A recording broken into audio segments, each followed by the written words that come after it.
किसी ने बहुत सुंदर कहा है, उड़ जाएंगे इस तस्वीर से रंगों की तरह हम, वक्त की टहनियों से परिंदों की तरह हम। ओम शांति दोस्तों, नमस्कार। बहुत समय पुरानी बात है। एक राज्य में बड़ा राजा रहता था। बहुत धनवान था। उसके दरबार में बहुत सारे बड़े बड़े विद्वान थे और उसका कार्य सकुशल चल रहा था। एक दिन उसके मन में एक अजीब सी बात आई। उसने कहा कि मेरे दरबार में इतने बड़े बड़े विद्वान हैं, लेकिन यहाँ पर कोई महामूर्ख भी होना चाहिए। और उसने सभी दरबारियों को बुलाकर कहा कि मेरे राज्य का सबसे बड़ा जो महामूर्ख है उसको यहाँ पर उपस्थित किया जाए, ताकि वो हमारा मनोरंजन कर सके। तो सभी लोग होड़ में लग गए और एक मूर्ख को पकड़कर राजा के सामने उन्होंने उपस्थित किया। राजा ने उसको एक स्पेशल प्रकार का ताज पहनाया और उससे अजीबोगरीब सवाल पूछने लगा। जैसे सवाल पूछे जाते, मूर्ख उतने ही मूर्खपूर्ण उत्तर देता और सब लोग हंसते रहते। ये सिलसिला रोज होने लगा। रोज लोग उससे सवाल पूछते, राजा उससे कुछ पूछता और उसके उत्तर आते और सब लोग हंसते। ऐसा समय बीतता रहा। लेकिन कुछ समय बाद दोस्तों, राजा बहुत बीमार पड़ गया। बड़े बड़े वैद्य आए, उन्होंने राजा का इलाज करने की भी कोशिश की, लेकिन कोई सफल नहीं रहा। जब राजा को पता लग गया कि उसका अंतिम समय आ गया है, तो उसने कहा कि मेरे उस मूर्ख को यहाँ पर बुलाओ। मैं उससे कुछ बात करना चाहता हूं, ताकि अंतिम समय पर भी मैं खुशी खुशी जाऊं, हंसते हुए इस दुनिया से जाऊं। तो उस मूर्ख को राजा के सामने उपस्थित किया गया दोस्तों। राजा ने उससे कहा कि मूर्ख, कितने साल मैंने तुझसे कितने सवाल पूछे और तूने हम सबका मनोरंजन किया अपने उत्तरों के द्वारा, लेकिन आज मैं तुझे छुट्टी देता हूं कि तू मुझसे कुछ सवाल पूछ। तो मूर्ख राजा की तरफ देखने लगा। तो मूर्ख ने राजन से पहला सवाल किया कि राजन, आप मरने के बाद कहां जाओगे? तो राजन सोचने लगा। उसने कहा कि भाई, मरने के बाद तो मैं यहां से अपने परमात्मा के पास जाऊंगा, अपने भगवान के पास जाऊंगा। तो उसने कहा कि राजन, अगर आप भगवान के पास जाओगे तो वहां पर आप कितना समय रहोगे? तो राजा सोचने लगा। उसने कहा, मैं तो भगवान के पास ही रहूंगा। मैं बहुत लंबा समय वहां पर रहूंगा, भगवान के साथ ही बातें करूंगा, उसके साथ ही मैं खेलूंगा। तो मेरा अधिकतम समय जो है वो भगवान के साथ ही बीतेगा।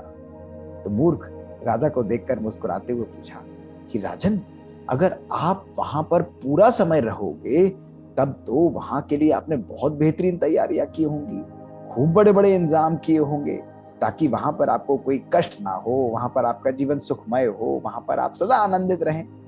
जैसे ही राजन ने उसकी ये बात मुख से सुनी, तो राजा चुप हो गया। उसके पास कोई उत्तर ही नहीं था। वो देखने लगा उस मूर्ख की शक्ल। मूर्ख भी मुस्कुराने लगा। राजा के पास गया, अपने सिर से मुकुट उतारा और मुकुट उतारकर राजा के सर पे रख दिया और राजा से बोला कि राजन, क्षमा करिएगा, सच बताऊं तो इस ताज के हकदार मैं नहीं, इस ताज के सच्चे हकदार तो आप ही हैं।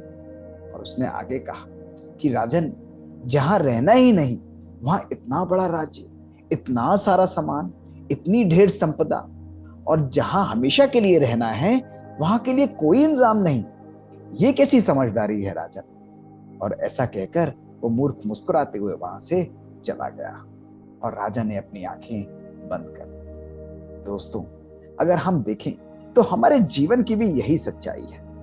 आज मानव सत्य यही है कि जो चीज हमको साथ ले जानी नहीं है, उसको हम बटोरने में लगे हुए हैं, और जो चीज हमारे साथ जानी है, उसको हम यहीं छोड़ने में लगे हुए हैं।